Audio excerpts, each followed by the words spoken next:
ichki dunyoyingiz vasvasaga to'lib ketdimi? Hatto dinimizga zid bo'lgan do'zaxga tushishligingizga yetarli sabab bo'luvchi o'y-fikr, hayollar ichingizda aylanib yuribdimi?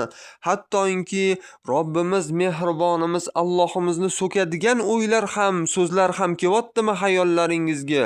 Yo'q, Allohdan qo'rqing, Allohdan yordam so'rang va bu ma'ruzani eshiting.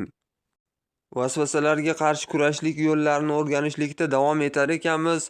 Bugungi video 7-darsdir.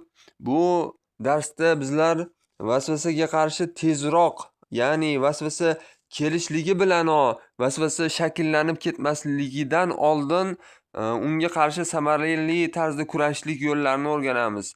Ya'ni vasvasa kelishligi xavfini sezdikmi, darrov kurashlik yo'lini tutishligimiz kerak. Qanchalik tezroq kurashadigan bo'lsak, shunchalik tezroq uni yutishligimizga sabab qilgan bo'lamiz inshaalloh. Ya'ni vasvasa kelgan chog'ida albatta sezgi organimiz, ya'ni qalbimiz his qilib turadiki, bu shayton tomonidan ekanligini qalbimiz his qilib turadi. Ya'ni bu hozir biz eshitmoqchi, diqqat bo'lmoqchi bo'layotgan narsamiz shayton tomonidanligini va shayton bizga yomon vasvasa solishligini oldindan his qilib turamiz. Chunki Alloh mehribonimiz bizga shu ne'matni bergandir, vasvasani his qilishlik ne'matini bergandir. Ya'ni vasvasa boshlanishi bilanoq biz uni vasvasa ekanligini bilib turamiz.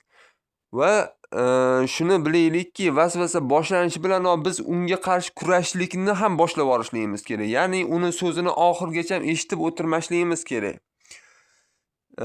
Bunda samarali kurash uslubi biz o'sha vasvasani biz o'zimiz boshqarib ketishligimiz kerak. Shayton tomonidan kelgan vasvasani biz o'zimiz qo'limizga olib turib, uni boshqarib ketib turib, yo'q qilib yuborishlikka harakat qilishligimiz kerak. Ya'ni qanday? Mana masalan, vasvasa endi boshlanmoqchi bo'lib turibdi, miyamizda shakl, masalan, bir qanaqadir maxluq shakllandi va u gapirmoqchi bo'lib turibdi. O'sha gapirmoqchi bo'lgan maxluqni biz o'zimiz miyamizda gapirtirib olishimiz kerak. Qaysi gapni gapirtirib olamiz deyiladigan bo'lsa, "Men hech narsani bilmayman, men yo'qlikman" degan so'zni unga majburan gapirtirishligimiz kerak. Va yana shunga qo'shimcha ravishda "Men yo'qman, men yo'qlikman, men bilmayman, men hech narsa deya olmayman" degan so'zlarni aytishligimiz kerak. Ya'ni biz shunaqangi shaytonni g'ijimlab turib so'yishlikni biz shaytonga qarshi qo'llashligimiz kerak. Biror bir vasvasani miyamizda shakllanib, so'z orqali bo'lsa, o'y orqali bo'lsa, shakllanib oxirigacha ifodalanishiga yo'l qo'ymasligimiz kerak. Biz ichki vaziyatni darrov qo'lga olishlikka harakat qilishligimiz kerak. Ichki dunyoni, ichki olamimizni o'z nazoratimiz oldiga, o'z qo'limizga olishlikka harakat qilishligimiz kerak.